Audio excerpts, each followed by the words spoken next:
Bem-vindos à Soma dos Dias, um podcast do Negócios. Eu sou o Diogo Mendes Fernandes.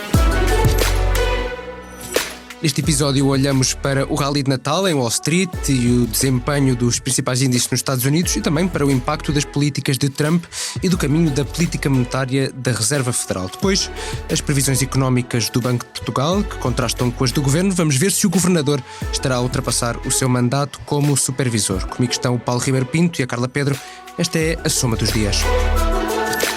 Começamos com o Rally de Natal em Wall Street. Os maiores índices bolsistas dos Estados Unidos acumulam bons ganhos anuais, à boleia das grandes tecnológicas, mas vamos descobrir se a Reserva Federal poderá ser um entrave a esta evolução. Comigo está a Carla Pedro, coordenadora de mercados. Carla, este Rally de fim de ano já está a acontecer?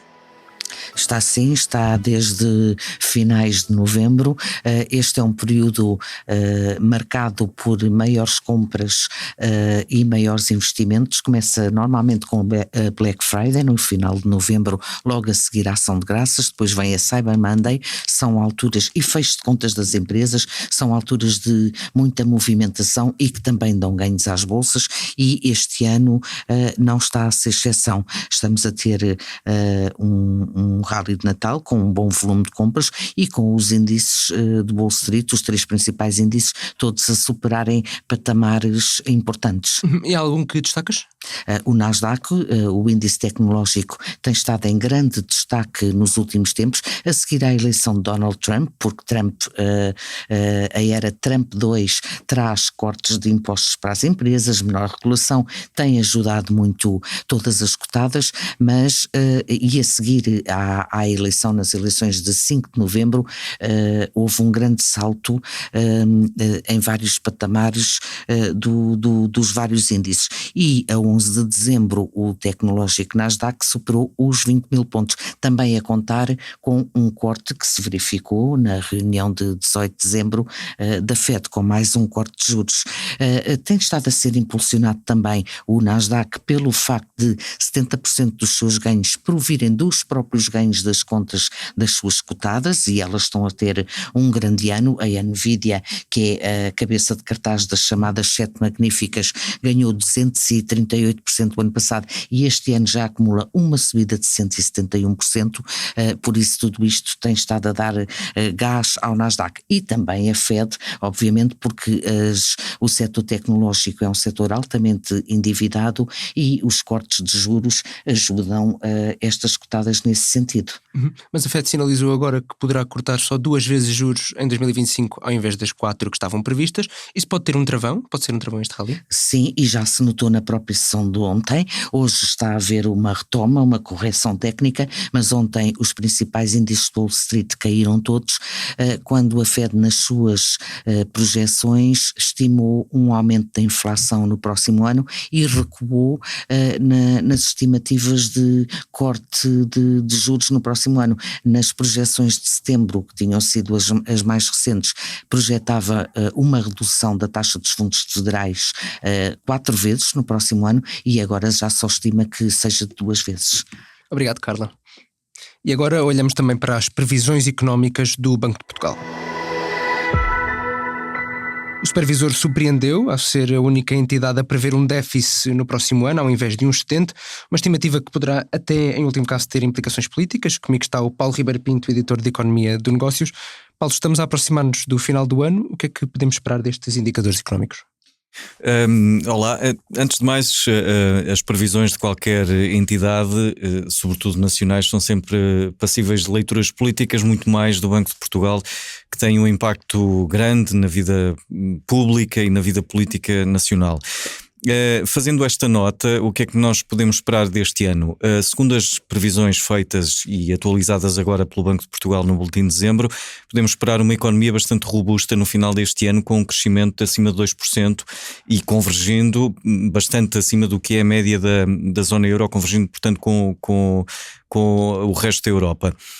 E ficando numa posição bastante confortável. Nós temos, por exemplo, aqui ao lado de Espanha, que deverá crescer 3%, que é um valor bastante significativo. Uma expansão económica desta dimensão não é normal, historicamente normal nos países do sul da Europa, mas este ano até temos aqui uma divergência com o centro e o norte, em que teremos a economia alemã, por exemplo, muito próxima da recessão, talvez mesmo na recessão, ou a economia francesa, que também está a crescer muito pouco.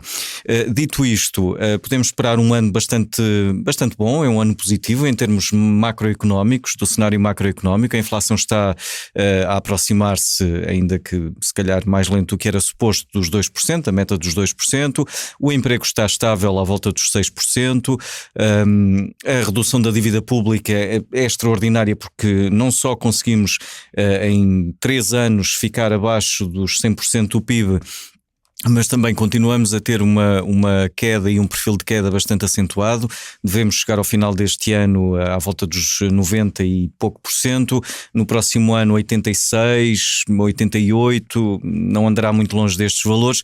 Portanto, em termos macroeconómicos e até de orçamentais, esta parte até estamos relativamente bem. Uhum. E aprofundando nessas perspectivas orçamentais? As perspectivas orçamentais, olha, aqui a grande questão que surgiu e que se coloca, e porque é que nós estamos a discutir isto das previsões do Banco de Portugal com esta profundidade? Porque de facto é a única entidade que faz previsões oficiais para a economia portuguesa que prevê um déficit em vez de um excedente nas contas do próximo ano. É um déficit muito ligeiro, é 0,1% do PIB, é facilmente compensado com almofadas ou margens orçamentais que existem dentro do orçamento do Estado, que é um bolo muito grande, portanto, desde as cativações, as famosas cativações, até à dotação centralizada. Há várias maneiras, há vários instrumentos ao dispor do Ministro das Finanças para acomodar esse déficit de 0,1, caso se concretize segundo as previsões do Banco de Portugal. Mas o mais preocupante nem é 2025, o mais preocupante é 2026, em que o Banco de Portugal aponta para um déficit de 1% do PIB. Isto comparando com e eu vou só aqui às minhas notas porque isto já são muitos números, comparando com o que são as previsões de todas as outras entidades, estamos a falar de um déficit previsto pelo Banco de Portugal de 1% do PIB, e as outras todas a preverem um excedente, ainda que ligeiro, de 0,1, 0,2, 0,3, mas anda tudo à volta disto. O problema de 2026 de facto é grave, é um desvio em termos nominais. Nós não conseguimos ainda saber as contas exatamente corretas, mas em termos nominais será um desvio de 3 mil milhões de euros face àquilo que é a previsão do Governo para 2026. Portanto, é muito significativo ter um déficit das contas públicas desta magnitude.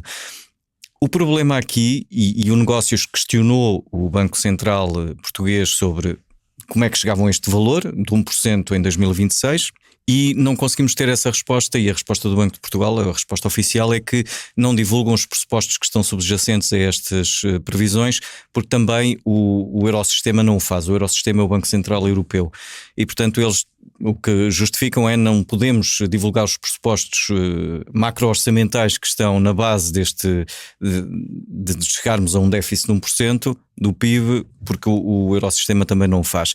Mas levanta sempre esta dúvida, e portanto a leitura política, regressando ao início da nossa conversa, a leitura política é óbvia, que não há muito que, apesar de todas as previsões poderem ser alvo de leituras políticas, esta aqui é muito mais, porque há a questão das ambições ou potenciais ambições de Mário Centeno para a corrida às presidenciais de 2026.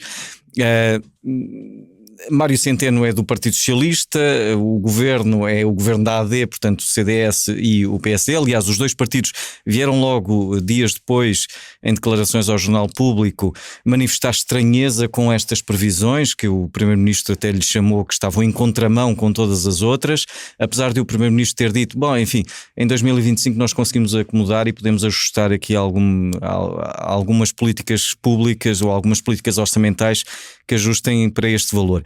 A questão é que, de facto, há várias leituras que se podem fazer e questionar se Mário Centeno estará a ir além daquilo que é o seu mandato como governador do Banco de Portugal. Isso tem sido muito questionado, porque além de fazer estas apreciações, não só de ir em contramão, como dizia o Primeiro-Ministro, face a todas as outras instituições, já por várias vezes o governador do Banco de Portugal fez apreciações mais ou menos políticas sobre medidas ou apreciações que não serão técnicas sobre medidas de políticas públicas do governo, e isso não foi bem encarado porque pode colocar em causa a independência do Banco Central, o que seria grave. E aliás, a primeira manifestação desta leitura menos técnica do governador foi feita num artigo de opinião, quase num artigo de opinião do governador do Banco de Portugal, que começou a fazer isto de forma mais recorrente. Portanto, a leitura política pode ser feita, está lá, é inevitável nós não fazermos essa leitura. Agora, até que ponto podemos achar que isto é conscientemente feito e é um passo que o governador está a dar no sentido de fazer essa transição para a vida política novamente, isto estará na cabeça do próprio governador, não é? Obrigado, Paulo. Obrigado, Carla. Assim terminamos mais um episódio da Soma dos Dias. Marcamos encontro para de hoje a 8, porque em todas as semanas há histórias para contar.